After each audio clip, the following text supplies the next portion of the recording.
Hey bro, I got some tips and tricks to help you improve your workflow while using Kuala sample. If you want to learn more, stay tuned. Lock in.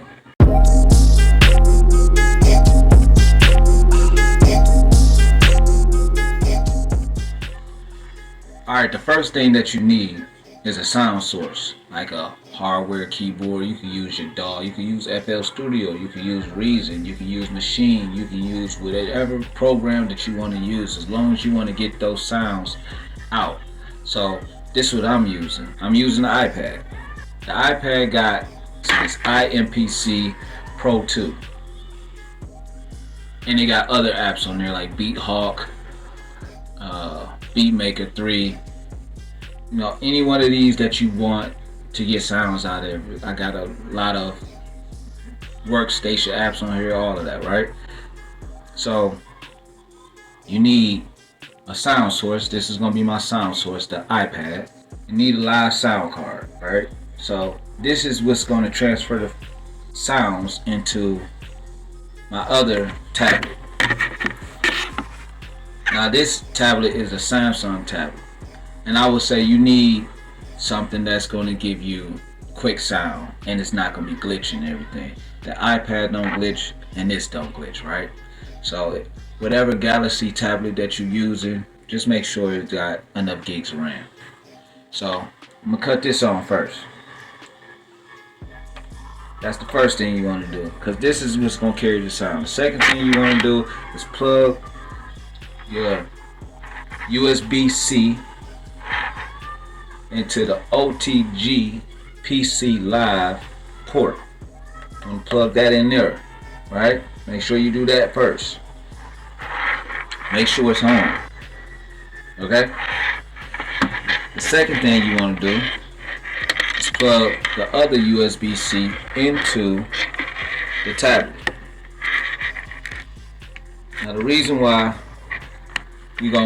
this goes from here to there is this sound is using the 3.5 cable. 3.5 millimeter cable going into there, and that's what's going to carry the sound. So you can plug it into where it says accompany or the other three slots that got phone by, but since accompany is open, just use that one.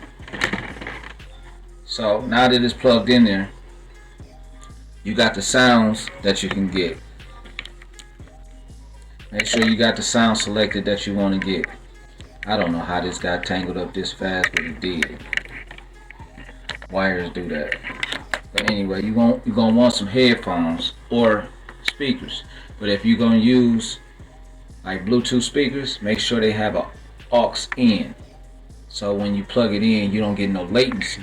Because if you use it over Bluetooth, you're gonna get some slight latency. So I like to use headphones for that reason. Alright. So when you plug it in,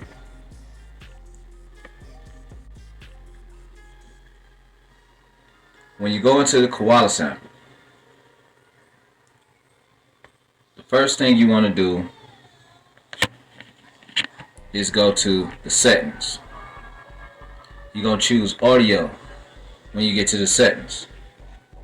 And for the input, it's going to say whatever the sound card is. Now you might use a different sound card or interface or whatever, but it's going to say the name of that. You select it and push OK. Once you push OK, that sound card is selected. And when you got this plugged into the sound card, it's going to produce the sound.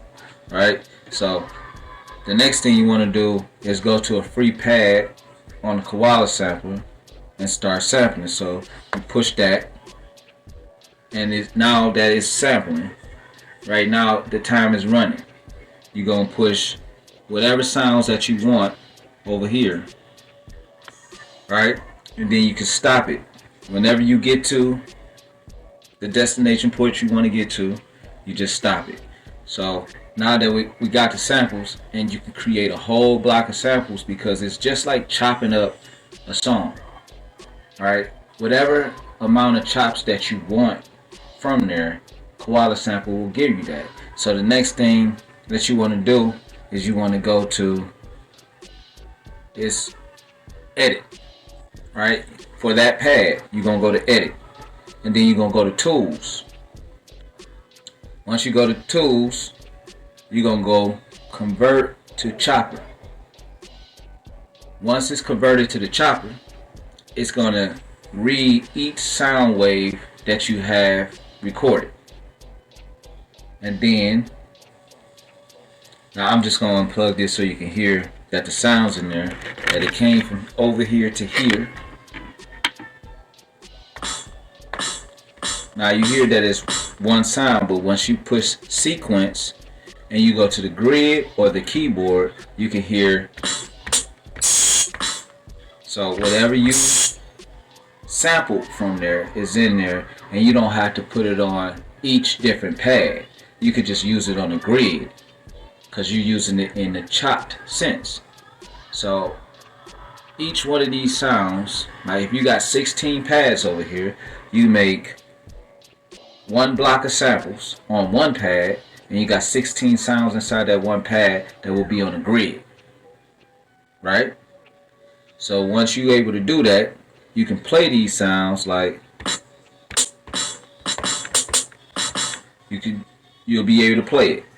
Now that you got access to it, you don't have to use up all your pads, because even though you got 64 pads, sometimes you don't want to have to switch from A to B to C to D to get to the sound that you want to get to.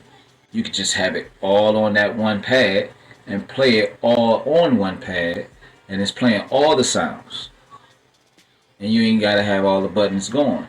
You got one pad playing all the drums for you, and then you can put another pad with the sample or the instrument.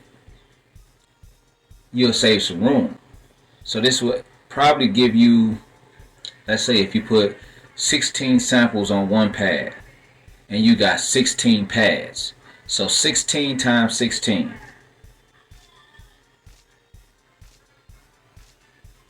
You know? So again, the process that you will have to do is some type of sound device that you want the sounds out of. Make sure you plug it into somewhere it's going to give you the audio out of that sound device, whether it's hardware or software. Then you run that into the sound card. The sound card runs into another sound source, which would be the tablet with Kuala sample on there. You sample it, chop it, and you got all the sounds that you want. Then you could just go to work how you want to go to work. If you found this to be helpful, like, subscribe, share it, thumbs it up, and come back, get some more. I'm guaranteed I'm going to have some more. So next time, board.